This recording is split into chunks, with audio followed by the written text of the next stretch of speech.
Hello, this is Terrence McNally. In March of this year, I interviewed SARA Davidson about the December Project, a book based on her interviews with Rabbi Zalman Shachter-Shalomi, the founder of Jewish Renewal, who died this past week at the age of 89. Free Forum will now replay that interview. We all deal day to day with a lot of questions and probably a lot of fears around work, money, health, politics, relationships, traffic for that matter, right? And at some point, we're all going to deal with the final fears and the final questions, fear of death and questions about what it means and what, if anything, comes after. At his request, today's guest, SARA Davidson, met every Friday for 2 years with 89-year-old Rabbi Zalman Shachter-Shalomi, the iconic founder of the Jewish Renewal movement, to discuss what he calls the December Project.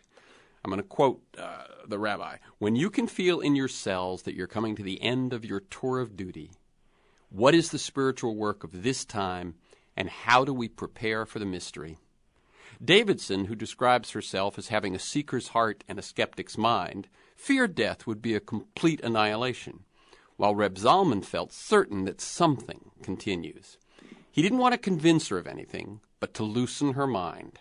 Through their talks, he wanted to help her and other people not freak out about dying and enable them to have a more heightened and a grateful life until then. On Free Forum, we explore the lives, the work, and the ideas of individuals that I suspect have pieces of the puzzle of a world that just might work. We look at new, innovative, and provocative approaches to business, environment, health, science, politics, media, culture, all based on the fact that I believe we can do better, and I want to find out how. SARA Davidson is the best-selling author of 8 books, including Loose Change, 3 Women of the 60s, Joan, 40 Years of Life, Loss, and Friendship with Joan Didion, and Leap, What Will We Do with the Rest of Our Lives? She's written more than 150 articles and essays in the New York Times Magazine, Newsweek, Harper's, The Atlantic, and Rolling Stone. And she was a successful television writer, creating 2 series and winning a Golden Globe nomination for her work in Dr. Quinn, Medicine Woman. Welcome again to Free Forum, SARA Davidson. Thank you so much. It's great to be here again. Okay, first of all, I want to thank you for the interview that you did with me several weeks ago. I've gotten wonderful responses from listeners, and that was when, for those who missed it, I turned the tables and had Sarah interview me for an hour. And if you're interested, you can find that interview among the podcasts at my site, aworldthatjustmightwork.com or terrencemcnally.net. They're the same one, or at iTunes. So, as you well know, Sarah, I like listeners to get a feel for the people behind the ideas and the work that we talk about, and so I gave that brief bio and list of credits. But can you tell us in your own words a bit about your path to where you find yourself today, the work you're doing, and feel free to mention mentors and turning points and moments of decision, that sort of thing? Well, I'm going to talk mostly about my spiritual life. Very good. That's what this book grew out of. I started out as a reporter for a newspaper, and then I started writing freelance articles for magazines, and it was the 1960s, and my attitude was one of cynicism and a bit of making fun of my subjects, if I thought they were worthy of ridicule. And then I had a kind of shift in my life where I had been an agnostic.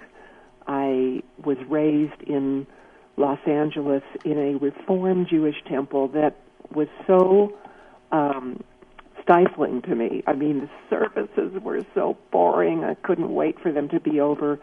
Sunday school was a nightmare. I mean, I was teased for being tall and skinny and by the more popular kids, and it was like an ordeal every time I had to go to Sunday school and face that.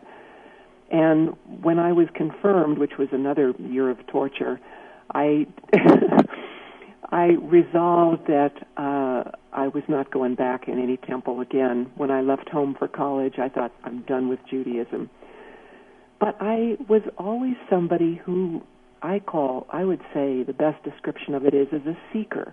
I was always looking for answers to life mysteries, to those deep questions that people have been asking since people existed.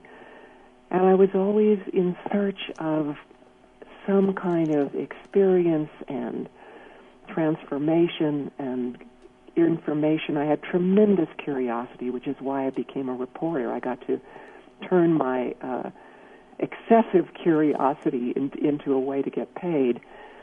And as I said, at first I was a very kind of saucy. My attitude was, I wrote about communes, I wrote about rock groups, and there was always an edge in my writing. And then somebody gave me a book by Ram Dass called Be Here Now. Mm-hmm. And I read it, and I totally identified with him because he said he was a Jewish overachiever who never was happy, was always miserable. No matter how much he attained in the world, how much success he had, how much money he had, he was always wretched feeling inside. And I said, that's me too. So that started me on a very different path. Now, let me cut in for a second, because for those who know, I actually saw Ram Dass on one of his first presentations on his return to America in 1969, when he journeyed to India and come back with the information that became that book, Be Here Now. His path included a guru. Yes. And I have a feeling, A, because I sort of know, but B, also from that kind of seeker you're describing, that a guru wouldn't be the answer for you. Well, I hoped I would get a guru in the early years. You'd have been fine with that. Yeah.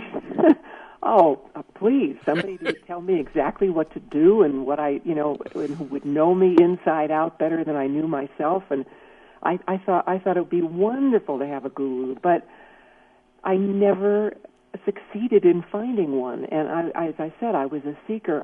After reading Ram Dass, I tried Buddhist meditation, I tried yoga, I tried Sufi dancing, I did Tai Chi. I was looking for my guru, and it would have been Ram Dass, but he told me when I interviewed him, I'm not anybody's guru. Oh, damn. Yes. So then after about 10 years of looking unsuccessfully, I had an experience where I realized not everybody gets a guru. That's right, yeah. And that not only that, I didn't feel I fit in any place. Like I never felt, okay, I'm a Sufi, or okay, I'm a Buddhist. I would glean what I could use from various traditions but not fully immerse myself. And I thought that was a failure of mine. You know, they say on the spiritual path there's two ways to go. You can go wide or you can go deep. And deep is getting one guru or one tradition and going as deep as you can with that. And the wide path that I took was experiencing and exposing yourself to lots and lots of teachers, and you become what I call a spiritual mutt. You know, yeah. A little bit of all of it. And there was a moment that came when I totally embraced that and felt really that my own inner lights were the only thing I needed to take guidance from. Very good. Let me tell folks, this is Free Forum. I'm Terrence McNally, and I'm speaking with SARA DAVIDSON. She's the best-selling author of Loose Change and Leap. We're talking about her new book, The December Project, An Extraordinary Rabbi and a Skeptical Seeker take aim at our greatest mysteries, and you can learn more at saradavidson.com. One word, and there's no H in Sarah, so it's SARADAVIDSON.com.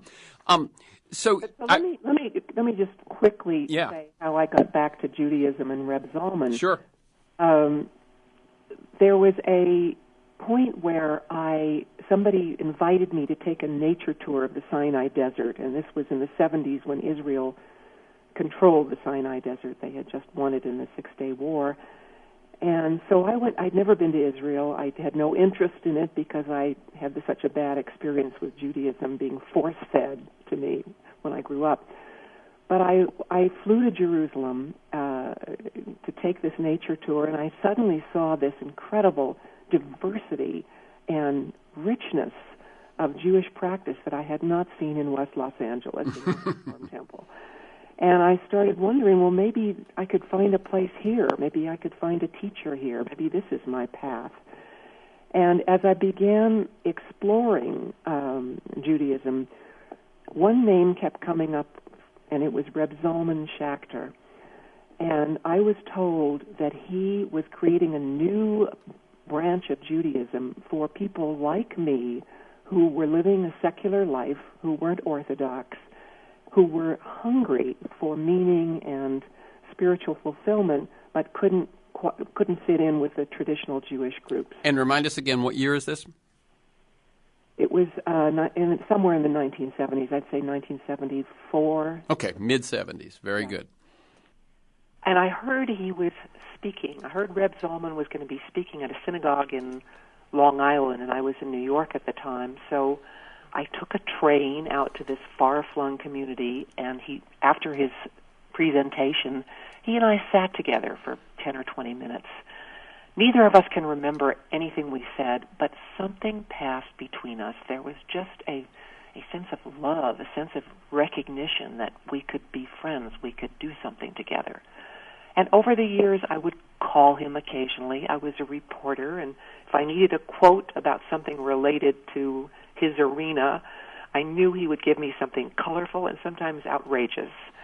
But we never really got to know each other. And then, flash forward, it's 2009, and I live in Boulder, Colorado, where he also lives. He was teaching at Naropa University, and he gave a talk for a new book of his at a bookstore. And I went to the store.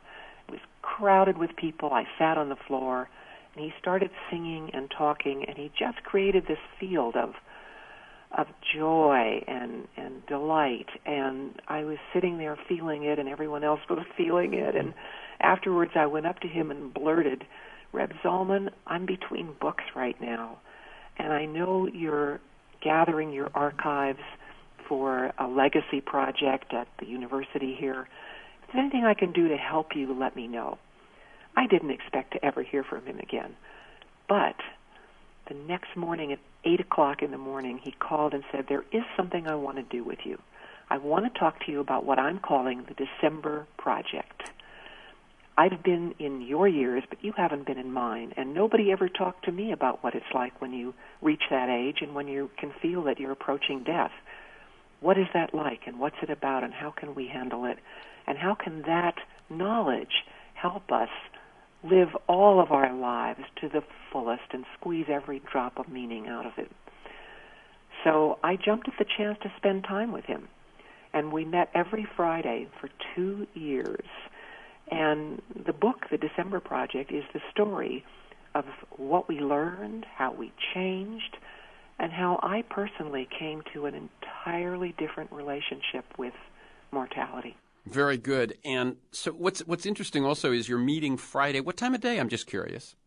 We met in the mornings. In the morning, because for people who aren't aware, Shabbos happens for many Jews at sunset Friday. So for Reb Zalman, who I believe observed that Shabbos, this was one of the last things he did at the end of each week before going into Shabbos. That's true. And, of course, I did not keep Shabbos. Right. That was the big difference between us. It's interesting, a little bit about his story. Yeah, go ahead. That is one of my questions. As a matter of fact, that is my next question, is tell us a bit about his story. Well, he was born in Poland and living in Vienna, Austria, when Hitler annexed Austria. And he said overnight there were swastikas hanging from the ceilings, and we had to wear armbands. And his father had a knowing to get out of there as soon as possible, and with much trouble at running at night and secrecy, they were able to get out. His father and his wife, his mother, and he and his sisters were able to get to Belgium, which at that time was one of the only countries that would accept Jews who didn't have a lot of money. And while he was in Belgium, he met members of a sect called the Lubavitchers. You know what, Sarah, before you do that, I want you to tell one anecdote that you tell in the book about a boyhood friend when the Nazis come into power. Do you know the one I'm talking about? I do. He was going to a secular school half the day and to a religious school half the day. And at the secular school, there was a very poor boy who never had any food, and Zalman made a point of asking his mother to give him extra food, and he always shared his lunch with this boy whose name was Hans. And when the Nazis came to power, suddenly Hans, who had come to school in rags, came in a crisp brown uniform. He was part of the Hitler Youth. And one day after school, he made Reb Zalman do push-ups and knee bends in front of a store that had a big sign in it that said, "Don't buy from a Jewish owner," that the Nazis had placed there. And Reb Zalman had just had his appendix out, so to do knee bends was excruciatingly painful. And then Hans, who he had shared his lunch with all those years, forced him and another friend who was Jewish down to the river, to the Danube, and they started cutting off their side locks. They called payas, that black, that Jewish boys would wear, these black side locks. And Reb Zalman wanted to kill him, but he couldn't do anything because there was an SS man standing by the river playing with a Luger, watching what the boys were doing and approving of it. And he knew that if he struck back at Hans, that his family would suffer. So they had to take a beating and then crawled home. And that was when he said to his father, "Papa, the Nazis will kill us all. What shall we do?" And his father said, "I'm going to think of a way." Okay, I just want people to get a sense of that because, we're dealing with Reb Zalman in his late 80s, in this time of both challenge but also of enlightenment and so on. And I thought just to get a moment, if you will, an event of what it was like in his youth when that happened and before they fled. So you had taken us up to the point, Sarah Davidson. Let me tell people again, this is Free Forum. I'm Terrence McNally. I'm speaking with Sarah Davidson about her new book, The December Project, An Extraordinary Rabbi and a Skeptical Seeker Take Aim at Our Greatest Mystery, in which she interviews Reb Zalman weekly for a couple of years and end up with this book on the meaning of life, death, dying, etc. So you're telling Reb Zalman's story, and his family manages to get to Belgium. And then they managed to get on a ship. I mean, it's a long story, and you can read it in the book, but they managed to get to Marseille and get on a ship bound for I think they landed in Puerto Rico, and from there they made their way to New York. And while he was in Belgium, he had met members of a sect called the Lubavitchers. You've probably seen them. They wear long black coats and black hats, and they go around in what they call a mitzvah mobile, where they try to get Jewish men to put on phylacteries. They're these black things they wrap around their arms and pray, and they give out candles to women, Jewish women, urging them to light Shabbos candles. And anyway, they are, and they have a leader called the Lubavitcher Rebbe. Now, let me ask you this. In L.A., where we're broadcasting, Chabad's telethon is a fixture in the local culture, right, every year. What is the relationship of the Lubavitcher to Chabad? It's the same thing. Okay. Yeah, the Lubavitcher Rebbe is head of Chabad. Very good. Chabad. That's Chabad, and they, as I say, they do good works, and they have a telethon every year, which I think is probably how some people can get a picture of what you're talking about. Right. Well, it's not for those of us who are secular. It's not a very attractive picture. Sometimes they look standoffish, and they look like they're the Amish who are dressed in costumes of the 17th century. But for Reb Zalman, these people had embodied a spirituality that he'd never been exposed to in his yeshiva, where he was forced to go as a child, where they did everything by rote as fast as they could. The Lubavitchers, the Chabad, was about singing and praying and dancing and yearning for closeness with God. It was mystical, and it was juicy, and he loved it. And when he landed in New York, he made his way to the Lubavitcher Rebbe, told him they had just arrived penniless, and the Lubavitcher Rebbe listened to him with such compassion and found a place for them to live. He found work for the parents, and he accepted the children into one of their yeshivas, the Lubavitcher yeshivas in Brooklyn. And for the next period of years, Reb Zalman studied as a Lubavitcher and was ordained a rabbi in Chabad. And he loved it. I mean, when he told me what their schedule was like, it started at 7 in the morning and didn't end till 9 at night and was all praying and praying and praying and praying. I said, it sounds really terrible to me. And he said, I loved it. I felt there was nothing more wonderful going on in the world than this. So he becomes a rabbi. They arranged a marriage for him when he was 19 and the woman was 21. And the interesting thing is they got no instruction about sexuality or anatomy, and they were married and urged to create a lot of children. Now, by the way, what you leave out in that sentence is because, let's face it, not all that many of us get instruction, but most of us have had some experience prior to marriage. But because of the rules, they hadn't. Is that correct? Yes, the men were not allowed to touch a woman who was not in their family. They were not allowed to hear their voice because it might distract them from thoughts of God. They were the women had to cover their hair because it was too seductive if they had flowing hair. So now this sounds very similar to what I think Americans more associate with Muslim culture. Very similar. Perhaps, yeah. Yeah, okay. Anyway, so he had never even been on anything like a date. He went to a matchmaker, right. And he said when he went to the matchmaker was reading Torah, which was the sacred Jewish the first 5 books of the Bible, aloud to his wife while she darned his socks. He thought, this is the ideal. This is what I would like to have. A woman I could teach who would darn my socks. Yep. Well, they had 5 children, but what funny thing happened to Reb Zalman. He had this tremendous curiosity. He wanted to know what was outside the narrow confines of the Chabad community. And he started reading books that were forbidden. They were forbidden to read psychology or philosophy. They were forbidden to read books by rabbis who weren't in Chabad. But he wanted to know what they were saying. So he started this secretive reading. And then he was sent out on a mission to universities to talk to young Jews who had abandoned Judaism and were meditating and doing things from Eastern cultures. And he started opening, he met lots of different people and was exposed to different ideas. And he came to the conclusion that to reach these young people, he couldn't do it by making Lubavitchers of them, by taking them back to a culture that flourished in Europe before the war. He had to renew Judaism for this time and place that would speak to their needs and desires for meaning.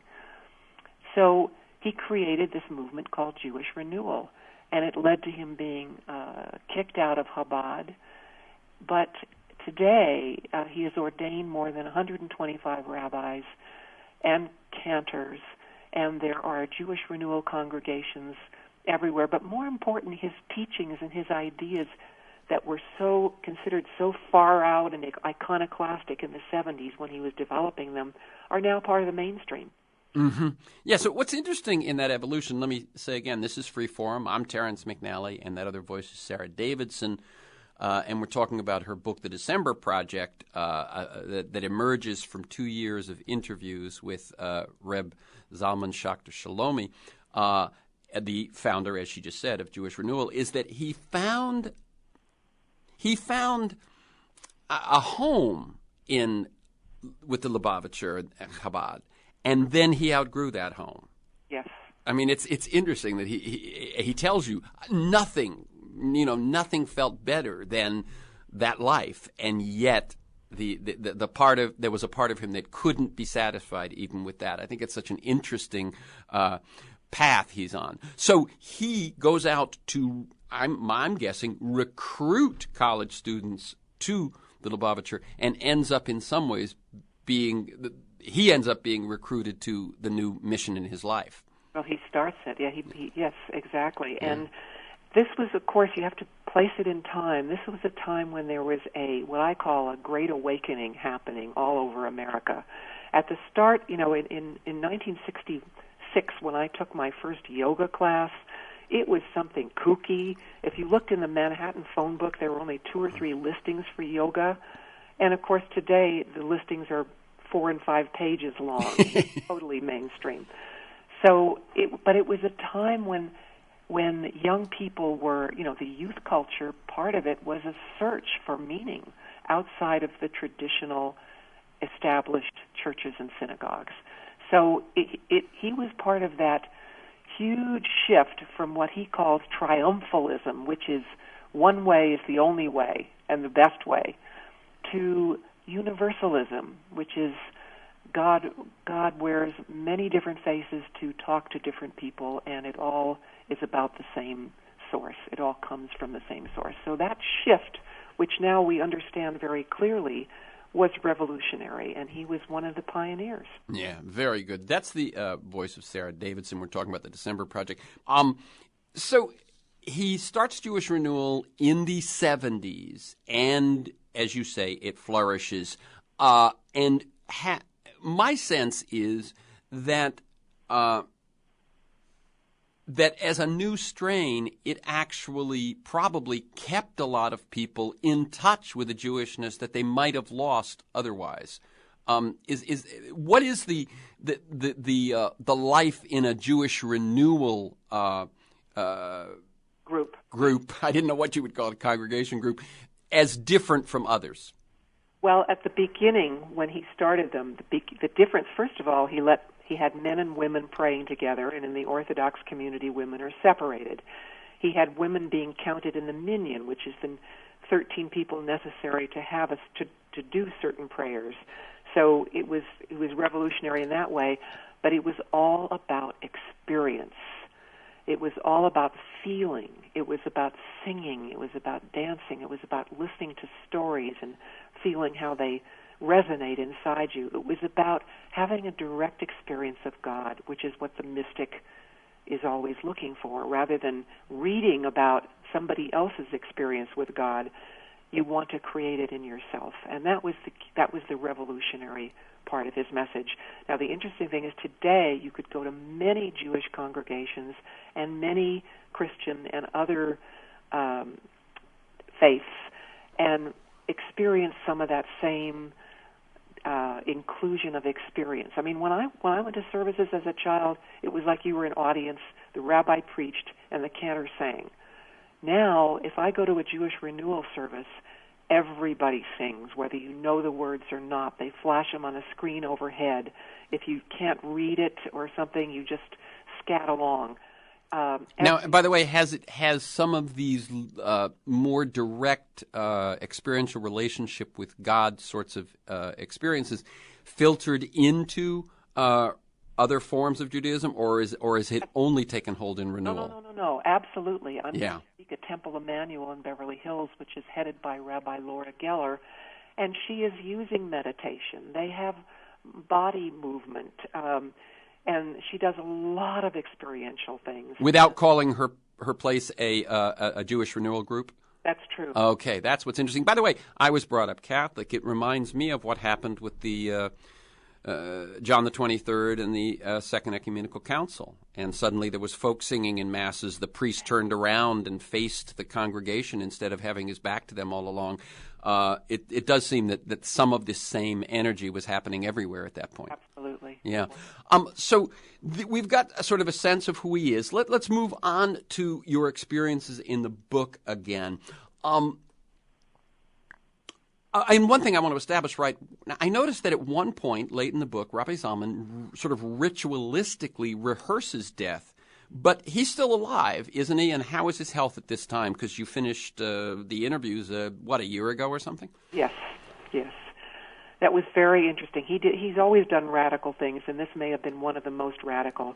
There's a Jewish ritual when somebody dies where you wash the body. You pay respect to this body that has carried this soul for this time, and it's done ritualistically by a certain group of people who do this, who volunteer to do it, and it's called a tahara, and it's very sacred and very special. And he decided he wanted to have a tahara while he was alive. Uh-huh. And when he asked a fellow rabbi to do it, to lead it, the rabbi was horrified. He said, I couldn't imagine doing this to a living person. And then he realized, because he loves Reb Zalman, and even though he's a conservative rabbi in a conservative congregation, he says he has renewal tendencies. And he introduces some of the practices that Reb Zalman initiated back in the day into his conservative congregation. So he said, I realized that Reb Zalman's life and work has been all about embodying deep wisdom, not just hearing it, reading it, memorizing it, but embodying it. And Reb Zalman wanted to do it because he feels that something of him will continue after his body dies, and that he may be watching this being done to his corpse, and he wanted to see what it would be like, so when it happened, it would be familiar. So on an appointed day, he went to meet with 3 or 4 men, and they all had white sashes on, and they looked very solemn, and they carried him down to a place. He wanted to do it by a running river, water, so it was by a little rivulet. And they set up the table, and he took off his clothes. He took out his dentures, out his lenses for his contact lenses, so that he was completely naked, and he was under a sheet. And they started reciting the Song of Songs, where they're praising. You know, his thighs are like marble. He's like a giant. His body like a sequoia. When in fact his thighs ain't like marble anymore. And he's certainly not looking like a sequoia, but they pour water over him, in warm water, in a ritualistic way. And he said the whole time he was not thinking, oy, oy, oy, I'm dying. He was thinking, yes, this is how it's going to be. This is what will happen. This is okay. And when they finished and they took off the sheet, they raised the sheet from over his head, he immediately started reciting the prayer that observant Jews recite every morning when they get up, thanking God for giving them another day of life and restoring the soul to their body. And one of the men who took part in it said you could see his love for the world, for this life, at this very moment that he was rehearsing to leave it. Yeah. Okay. First of all, what do you think was in it for Rabbi Reb Zalman in this series of interviews with you? And then I'm going to talk about your experience. Well, he said that it's funny. He's 89, and he knows more about technology than I do. His office has just got wires running every which way. There are big screens. There are everything. He loves technology. And he said he wanted his wisdom to be uploaded and saved. Yeah. And he said when he was a young man, none of his teachers, none of his rebbes talked to him about the end of life, which is quite astonishing because everybody has to die. It was never in the curriculum for rabbis learning and training. It's a big unknown, and Judaism, unlike some other faiths, doesn't say much about the afterlife. Yeah, I was going to say, I recall reading a satirical piece a few years ago in which one of the big selling points for the apostles in spreading Christianity was this promise of heaven. Yes. And they're working there among the Jews, and the Jews go, my God, it sounds like a great deal. What is the conventional Jewish teaching regarding the afterlife? It's very empty.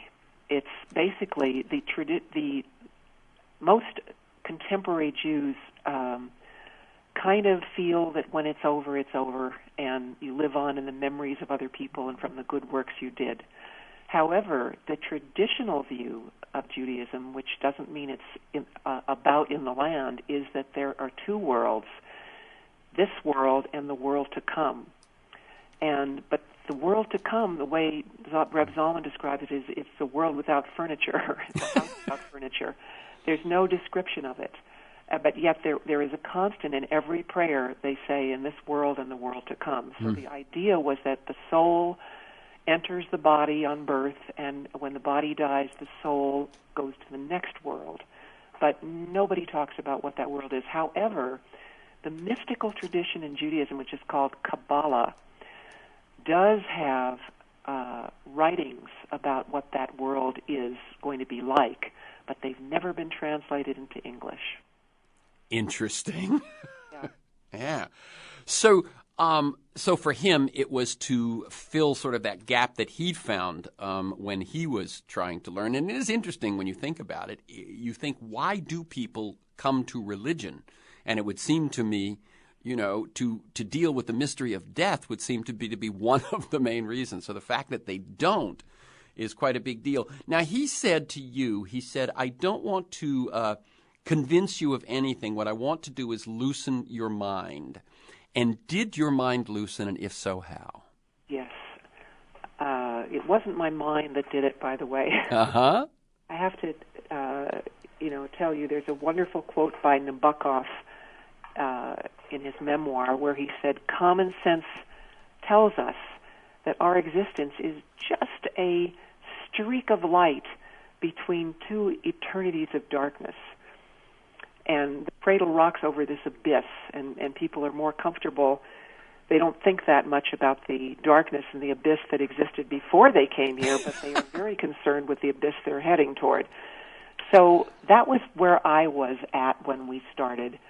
Despite years of meditation and workshops and spiritual this and that, I still had a fear that it would all end in nothing, and a terror because no description of the afterlife ever rang true to me. By the way, let me come from the way I personally heard what you just said. It seems to me that those are two different things. One is your sense that that if you did continue, it was some sort of formlessness to which you couldn't relate. But second, that you feared that. In other words, it seems to me it is possible to hold that first belief and not fear it. What changed for you, the belief or the fear?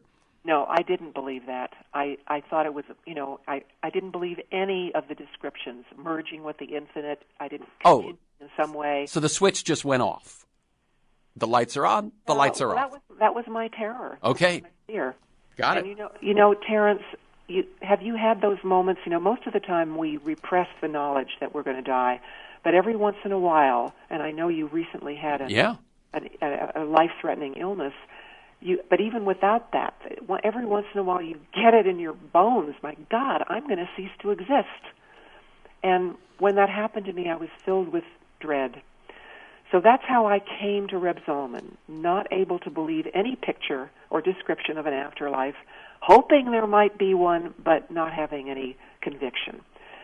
And what happened was I heard his descriptions of the afterlife, which I couldn't relate to either. He had many descriptions of them at various times. But yet what happened was I got sick. I got an episode of vertigo, which sounds like nothing, but I was dizzy, so intensely dizzy I couldn't walk, I couldn't sit up, I could hardly keep my eyes open, and it went on. And no doctor could help me with it, and I finally went to an alternative healer, and I was lying on his table, and he was feeling my pulses and the energy in my body, and all of a sudden I heard, as one sometimes hears from within, it's all right to die. It's not something terrible. It's not something fearsome. When it happens and it's not imminent, it will be all right. And it filled me with a kind of warmth, and I had these memories that came to me of other people who had said similar things. It's one thing to hear somebody say it, but it's another thing to hear it from within. And I had this feeling it was almost going to be like if I was on a sleigh ride in the snow, in the cold, with fur rugs over me, being driven towards some faraway lights that meant civilization and hospitality. That's what it felt like to me, that dying was going to be like. It was just an image that came to me and a feeling. It wasn't in the mind, which is what I've been trying to say. Yeah, and even that description you give, the sleigh, the sort of this gentle progress towards something, that wasn't in your mind either, right? No. Yeah. It was just a sense. Just a sense and a feeling and a picture that came to me. Okay. Has that sense stayed with you? That's the first question I asked the healer. I told him what happened, and I said, is this going to disintegrate like lots of visions and experience, and I'll go right back to my fear? And he said, "Are you asking if it has a shelf life?" I said, "Yeah, I am." And he says, "Well, we'll see." Well, I can tell you that was 3 years ago, and I can still access it. If I close my eyes and get quiet, I can still access that feeling. And I have noticed, I think if I got a diagnosis of a fatal disease, that I would feel terror and shock, and then I would come to feeling I can let go, because that's what it is really. It's letting go. It's letting go of life, and it's letting go of the people you love. Even at that moment, you're going to have to leave them. It's letting go of the places you've been, everything you've loved in life. You're going to let go of. And one of the practices, I want to say that at the end of the December Project, the book that I wrote after this time with Reb Zalman, there are 12 exercises. So if you want to take up the December Project, which I highly recommend, it can benefit anybody at any age, even children, because they're all things you want to do at any age. Develop gratitude and learn the art of letting go. And you start with small things like, somebody just canceled lunch I was really looking forward to. Darn, I'm disappointed. Can you let go of that? And then you go to bigger things. I didn't like that conversation and I feel angry. Can I let go of the anger? And you just keep working on it. It's not one thing you do once. Okay, I'm going to let go now. And then you're done. It's a moment by moment, year by year practice of letting go. And if you practice it enough and have some kind of intuition or intimation that even if you don't have that sense that dying will be all right, if you don't know, most of us, I think, nobody knows. Nobody's ever come back and described it perfectly. Even if you don't know, you can practice letting go, and I've found that I can imagine the final letting go, which is what Reb Zalman teaches. And I want to say also that even though the book hasn't been published yet, you can pre-order it. Again, go to SARADAVIDSON.com. And if you pre-order it, you will get a free bonus MP3, a 20-minute recording that I made with Reb Zalman. It's extra material, not in the book. He sings, we talk, and then at the end, he leads a meditation, a guided meditation about letting go. And every time I listen to it, I just do it. Okay, very good. So if you pre-order the book from your website, you get that MP3. Yeah, I was going to ask about the exercises. As you say, the end of this book, The December Project, has 12, right? And giving thanks, making friends with solitude, meditating between contractions, disidentifying with the body, etc. Two that are interesting are the social review and the philosophical review of your life. Talk about that just a bit. That's Sarah Davidson. We're talking about the December Project. Well, Reb Zalman advocates that everybody do a life review. And usually it's best if you do it with somebody, because I was horrified at the idea that I didn't want to review all the mistakes I'd made. Right. I'd done wrong and the ways I'd screwed up. And I just couldn't bear the idea of reviewing all that. And he said, do it with a friend who loves you and you feel secure with. And when those kind of things come up, you look and ask, first of all, when I screwed up that way and blew it, where were you coming from at that time? What did you know? What were you able to do? Why did you do it that way? And then how would you do it differently with what you know now? And have you resolved not to do it again? And if so, what pearl did you get from that, that dirty oyster? You got something from it, and you learned something. So that's the way you review your life. And he says there are two reviews. First, you do the social review, which starts with the family you were born into, your mother, your father, your siblings, your relatives. And then you go decade by decade, who were the most important people I was with? And how do I feel about those people now? And am I still in touch with them? And if not, is there anything unfinished that I would like to communicate with them? And you go decade by decade. And that's a beautiful process. And if any forgiving needs to happen, if you need to forgive them or need them to forgive you, that's how you do it. You don't need to have the person sitting with you that you need to forgive or to forgive you. You can do it, and I describe how. All it takes is you letting go. And you also mentioned, by the way, in the forgiveness portion, that there's 3 lists in forgiveness. The people you've harmed, who you would want to be forgiven for the harm you've done, the people who've harmed you, and the incidents where you need to forgive yourself. Yeah, and that's so the hardest one for me. Yeah. Now these exercises, they come out of a book that's about death. They come about the December Project and how to sort of make peace with the inevitability of death or the imminence of death. But it struck me as I looked at them that they're fine practices. Yes, for any. Yeah, in other words, that's where I'm getting to is for any time in your life. But do you think that there's some extra value or resonance in them, in that you're not merely doing them about today, but there's a kind of a thread that ties to life and death? Yes, I don't consider this a book about death and dying. I consider it a book about living and dying, living and preparing for the transition, because that's really the whole point, is in doing these exercises, in reflection, in reading the book. It's full of laughter and songs and joy and love, and it's about letting go of the stuff that hurts us and hurts other people and bringing the other more into ascendance in every moment, every day. So it's not a depressing book. No, not in any way. But what I really see, I wasn't expecting the exercises. When I got to them, I said, well, wait a minute. This makes sense. This makes sense in January Yes. or March. I would always say that to Reb Zalman. One of the things about him that I discovered is he never gives you a straight answer. I would ask him, most importantly, what is the December work? What are you supposed to do in the December Project? And he never answered it. He'd tell me a story, he'd sing a song, he'd describe memories. I could never get him to answer the question. And when I finally did, and he started explaining some of these techniques and practices, I said, but I want to do that now. It's a thing I'd want to do at any age. And he said, Sarala, that's what he called me. Yeah. Sarala, you could say that about everything I'm suggesting. You could suggest it's even appropriate for a baby in the cradle.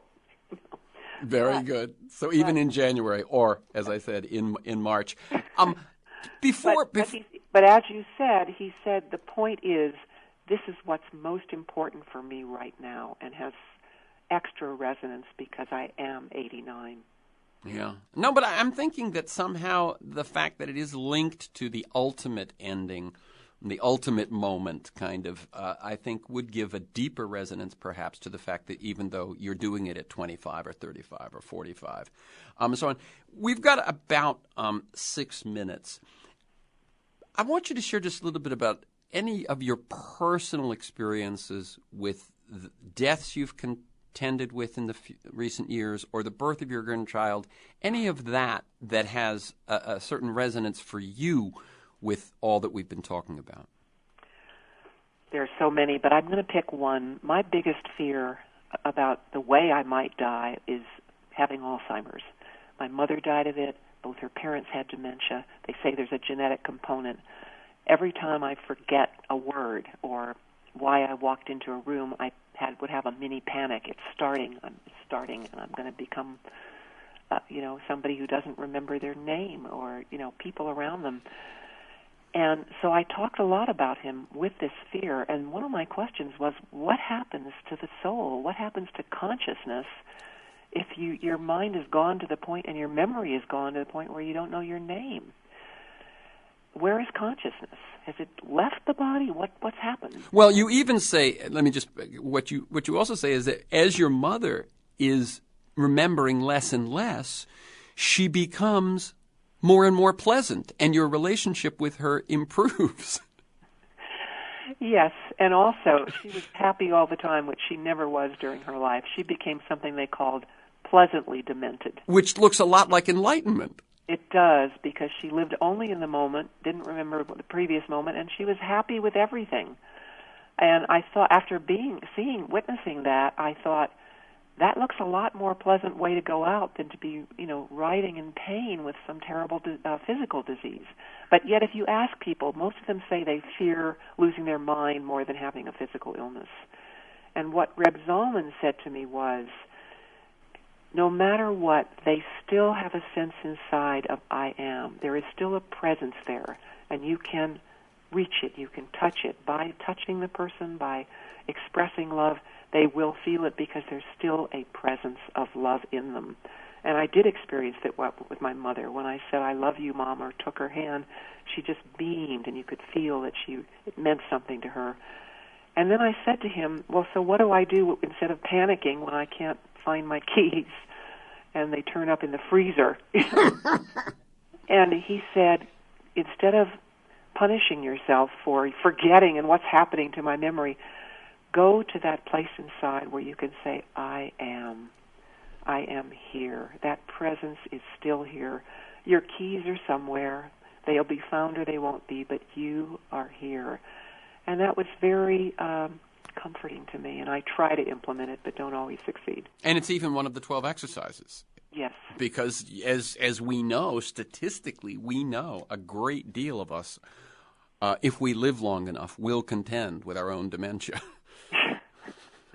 And if we have time left, I want to talk about the birth of my first grandson. Yes, do that. We've got you got 3 minutes.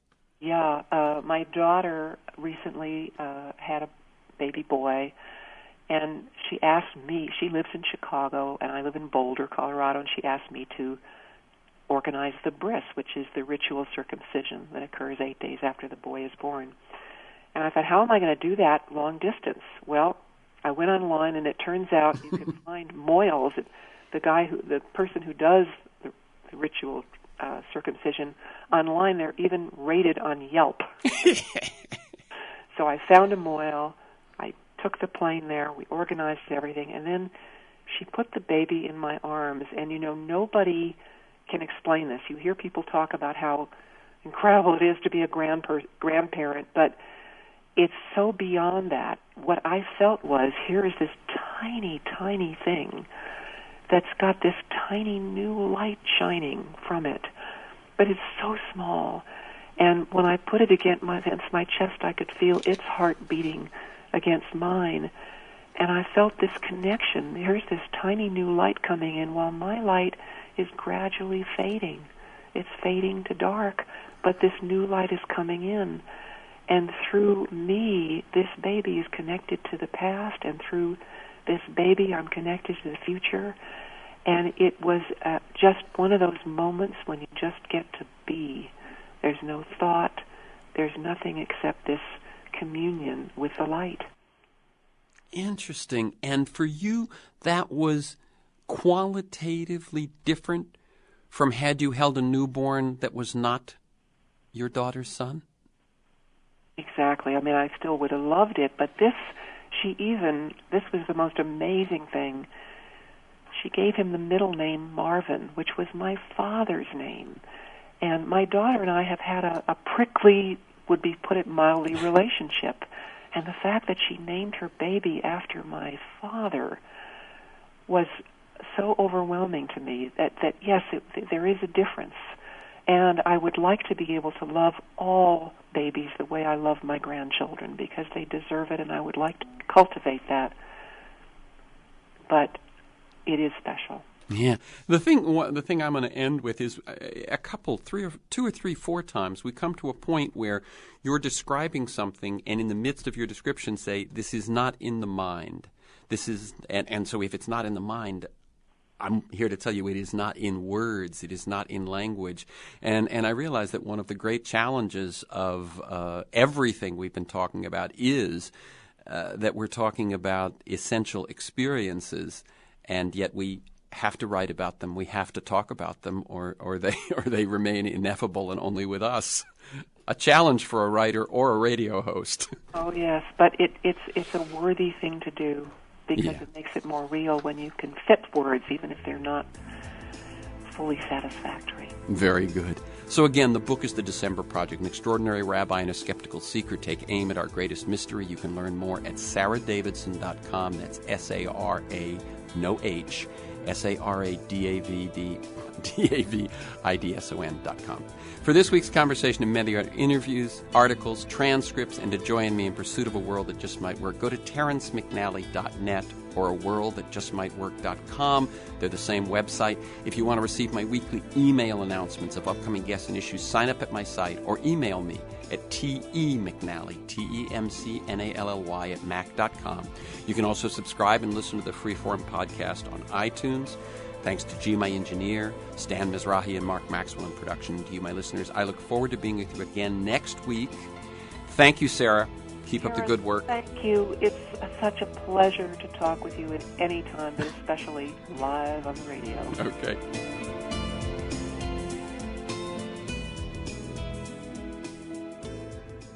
This is Tara Devlin, a.k.a. Pterodactyl from RepublicanDirtyTricks.com and the Progressive Voices channel on TuneIn. If you're an AT&T or Verizon subscriber, you're funding right-wingers. We can ease the damage of money in politics by choosing Credo Mobile. Instead of enabling companies that support Michelle Bachmann and Ted Cruz, make your progressive voice work for a better world. Go to CredoMobile.com/voices. Be part of the Credo Action Network. That's CredoMobile.com/voices. Do it now. We stick together, we win. I'm David Pakman, host of The David Pakman Show on the Progressive Voices channel on TuneIn. Check out my show at davidpakman.com. That's David, Pakman.com.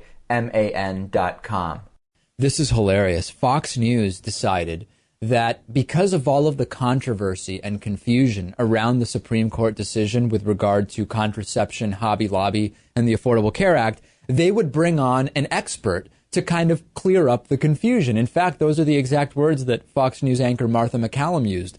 The only problem is that they brought on a hate group extremist who filed an amicus brief supporting the right of Christian companies to circumvent the law based on their religious beliefs. That group is the Family Research Council. And Martha MacCallum presenting it almost as if it's just an unbiased observer, not someone who, aside from having incredibly bigoted and hateful views as designated by the Southern Poverty Law Center, has no direct interest in the case. They do. Here's Martha MacCallum hoping to clear up controversy.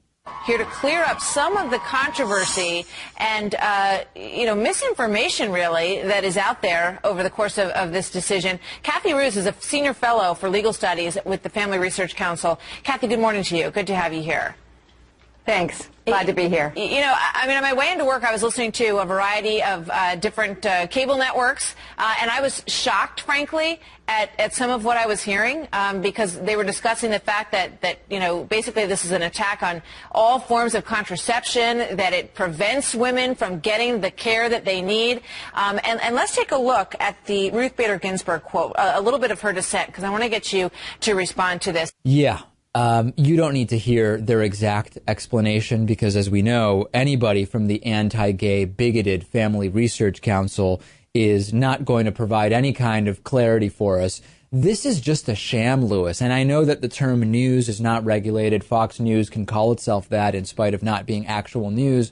But how does Martha MacCallum even get through this without laughing or throwing up all over herself in disgust from the fact that she's saying, let's just clear up the controversy by bringing on someone who filed an amicus brief and is a designated anti-gay hate group, just to clarify, Lewis? David, she didn't get sick or start laughing because she probably firmly believes in all the nonsense that she was spewing. Can you imagine if they presented the following story, right? Fox News presents the following story. Black people and people who aren't racist seem to think that black people have the right not to be slaves. On the other hand, white supremacists say black people are inferior genetically and deserve to be treated as property. Here to clear up this controversy is KKK Grand Wizard Cletus Buchanan, right? That's exactly what this is.